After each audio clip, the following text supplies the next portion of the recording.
The Pottery Maker. If you take the dirt road off the old highway and travel about 3 miles down on the left, you'll see a driveway marked by blowing flags, windmills, and wind chimes. As you drive down the long, dusty driveway, you're amazed by the countless number of Joshua trees. They're beautiful, each one standing tall. There are thousands of them in this barren and dry, hot land. How do they grow so tall? As you approach the fence, you noticed the small wooden gate has been tied open, and there's a wooden welcome sign hanging on the gate. Anxious to see what's inside, you scurry to find your hat and sunglasses and a bottle of water. After hearing so much about the whimsical woman hand-making the most exquisite clay pots they'd ever seen.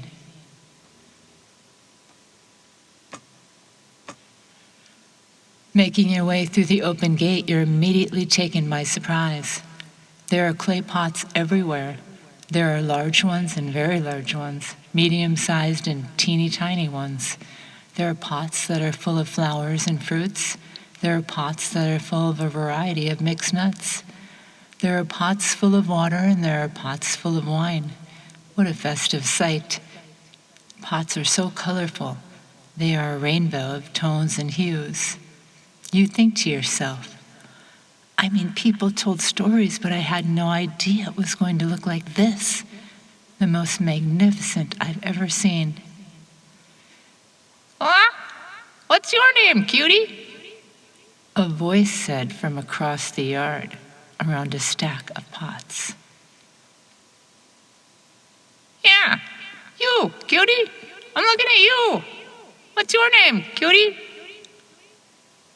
As another thought crosses your mind, people said the woman was feisty and whimsical, but just then a woman steps around from behind you. Hello and welcome. I'm so happy you're here. Come in and see what we have, my dear. Her beauty was radiant. She wore a long tan suede dress with feathers around the neck and long tassels, making a colorful tie around her waist. The sound of her voice was comforting, and her smile was gentle. Would you like to come inside? I just made a fresh pitcher of sweet tea, the woman continued. Oh, wow, yes, definitely. Your voice filled with a bit more enthusiasm than you hoped to share. But the woman just turned and looked lovingly into your eyes and laughed. Come on, I know how hot and dry driving down those long dirt roads can be. As you follow the woman inside the store, your eyes are overwhelmed and you're not sure which way to look first. She heads back to get the tea while you move in for a closer look. There are many more clay pots of several different sizes that are gorgeous and filling the room. But there are also so many more trinkets, silver bracelets with turquoise stones, and long beaded necklaces with colorful crystals. Stunning dolls and figurines are lined up on shelves. Everything is so gorgeous. But one clay figure of a wolf and a child catches your eye and touches your heart, reminding you of a moment in time long ago. Suddenly, that voice again, what is that? Who is that? As your mind tries to keep up with your eyes as you scan the room. Cutie, where's my cutie? Then an unexpected touch on your shoulder from behind sends you leaping in the air. It's the Pottery Maker with a large smile on her face, trying not to laugh out loud. I'm sorry I startled you, she says, holding her chuckle back. Okay, she says. Enough is enough. Bailey, come on over here. Come on, baby. Without hesitation, from up in the rafters comes flying in a large parrot and lands on a branch stand near your head. The parrot is colorful and walked as though she were a high-fashion model on a runway in New York City, back and forth on the branch near your head. Then, on her own accord, she looks at you and says, How's about a kiss, cutie? Both you and the Pottery Maker burst into laughter. I've had her for 10 years and she still gets me. Still laughing, the woman hands you a large glass of sparkling cold sugar sweet tea and a large lemon slice. Thank you so much. I didn't know who was saying those things. As you're explaining, you sip the tea. What is in this tea? It is unbelievably good. Family secret, the woman replies, as she catches your eye and gives you a little wink. Have a look around. I just made some lemon cookies also. Help yourself. The woman sits behind a spinning potter's wheel and begins working on a lump of clay. You sure came a long way out here, the woman says sweetly. Is there anything in particular you're looking for? No, not really. Mostly just come out for the trip, you reply as you browse. I didn't realize it would take this long to drive out here. The sun is going down already. I should probably be heading back soon.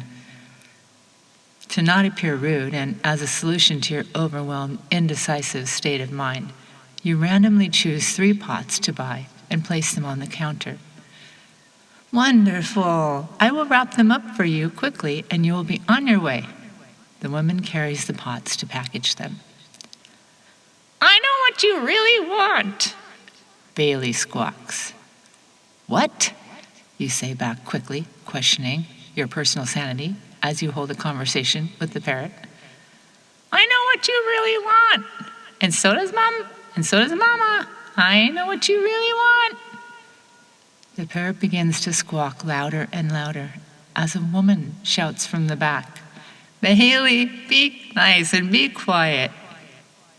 The woman comes out with your bag and you take your pot, smiling, you say, Thank you. I'll definitely visit again soon, but next time I'll come earlier in the day. By now the sun is set and the moon is high in the sky, and as you walk out through the doors toward your car, you are now in the most enchanting garden you've ever seen.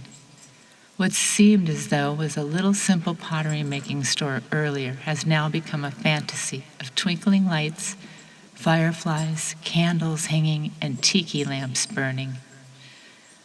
This is glorious, you pronounce while getting in your car. Thank you, and thank you for stopping in, says the woman. When that voice again squawks extra loud this time. Hey, cutie, I know what you really want, and so does Mom. So does Mom. Your face turns pink with embarrassment at the parrot's persistent, flirty squawks. As Bailey flies over and lands on the woman's shoulder. Oh my gosh, Bailey, you're right. I almost forgot. The woman hands another small box to you as she backs away through the gate and into the store while waving goodbye. As you drive down that long dirt driveway with the light of the full moon, you open that box and look inside. It's the figurine of the wolf and the child with a note attached that says, Thank you for your visit and enjoy this special gift from Bailey and I. All you can say to yourself is, amazing. Shaking your head in disbelief, you look up and see Bailey circling above. As he swoops down, he squeaks, See you later, cutie. And you drive on laughing to yourself into the moonlight.